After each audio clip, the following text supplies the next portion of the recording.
In this video, we're going to be making a very special Disney treat. We're going to be making the Lunchbox Tarts from Woody's Lunchbox in Toy Story Land at Hollywood Studios. So let's dive right in.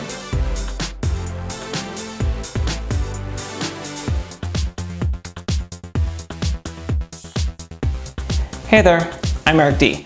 And on this channel, I usually do tips and tricks about Disney parks, food reviews, and also vlogs from the cruise line, from Disney parks, all that sort of stuff. But since a lot of us are spending more time at home, I thought it would be fun to make a little bit of magic at home by doing a Disney recipe. And this comes from the Disney Parks blog, so I'll link it down below. But I'm going to just quickly run you through the recipe as I make it myself, and then we'll try it at the very end. So let's get right into it. Once again, this is the Lunchbox Tarts from Woody's Lunchbox in Toy Story Land at Hollywood Studios. We're going to make both the hazelnut kind and the raspberry kind and see what we think.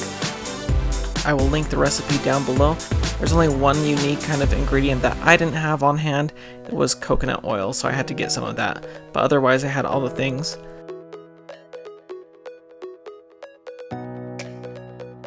So to start out, it's 4 cups of all-purpose flour sifted, a ½ cup sugar, a ½ cup brown sugar, 2 teaspoons coarse salt, 3 sticks of unsalted butter, chilled and cubed. They say unsalted, I only had salted on, and I thought it tasted fine with the salted butter. The only thing I would say is I would cube these up a little bit smaller because it took a while to mix it up, and I was worried I mixed it up too long. A 1/4 cup coconut oil, 2 eggs,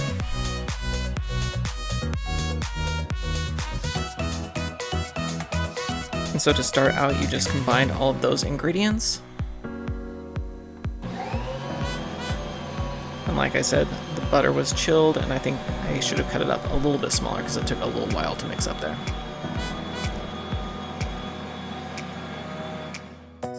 And then you add in 10 tablespoons of water.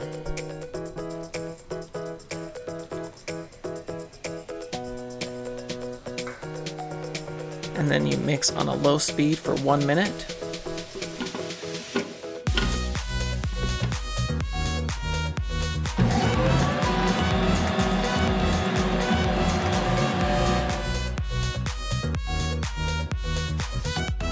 After that, you divide the dough in 2, wrap it in plastic. You put it in the refrigerator for 45 minutes to rest.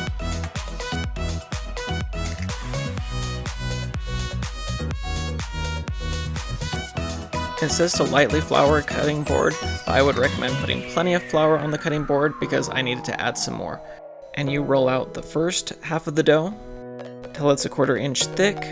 Then you measure out your tart slices 2 inches by 6 inches and cut those out.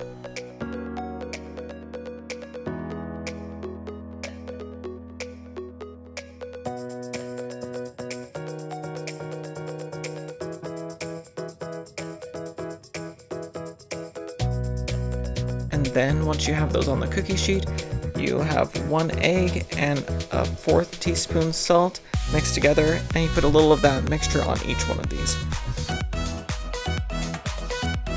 Then for the filling on these first 4, I did the chocolate hazelnut spread, so like Nutella.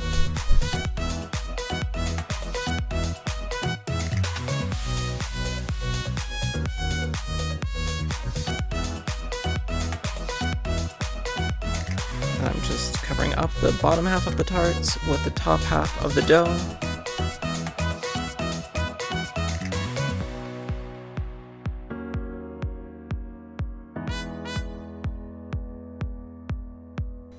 And then sealing it with a fork around the edges.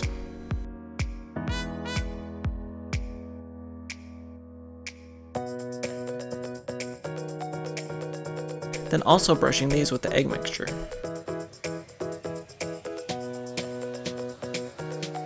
I also did several with raspberry jam. And then you put it in the oven at 375 for 17 minutes.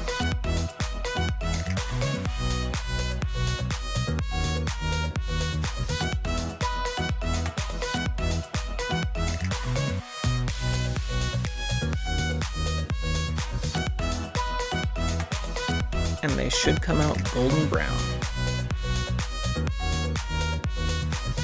For the icing, it's pretty easy. It's 1 cup powdered sugar, 1 tablespoon of milk,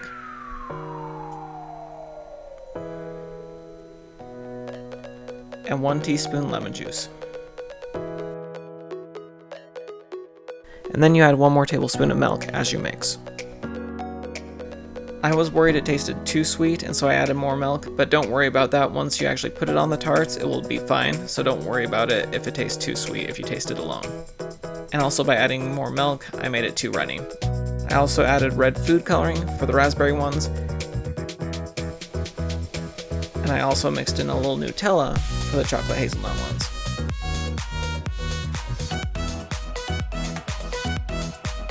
And then top the chocolate hazelnut ones with some cooked bacon.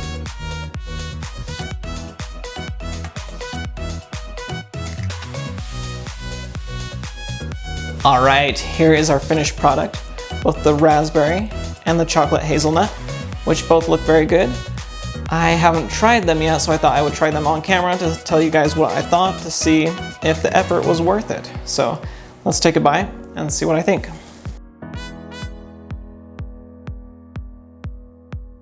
The crust is very flaky, which is good. It's a very good crust. I'm chewing a lot on camera, which is not impressive, so I might edit part of this out because that's kind of gross. Very good. The raspberry filling is great. I like that a lot. I'm gonna break off part of this. You can see that goodness there. Let's see if it will get in. Let's see if it will focus. There we go, look at that goodness. Let's give it a bite. With the bacon, it's very good. Yeah. So I would actually highly recommend these. I didn't know, because sometimes when you make things at home, you're kind of like, meh. But this was actually very good. And it wasn't that hard. It's not a quick recipe because it does take time to have the 45 minutes in the fridge and stuff like that. But yeah, definitely worth it. And I think you can definitely make more than the 8 recommended. I think you could easily make, I made 10, I think you could easily make 12. So, very delicious. So yes, hopefully you enjoyed this video. If you did, give it a like. And in the meantime, I'm gonna keep enjoying these. Thanks so much for watching, and have a wonderful day. We'll see y'all again real soon. Thanks. Bye.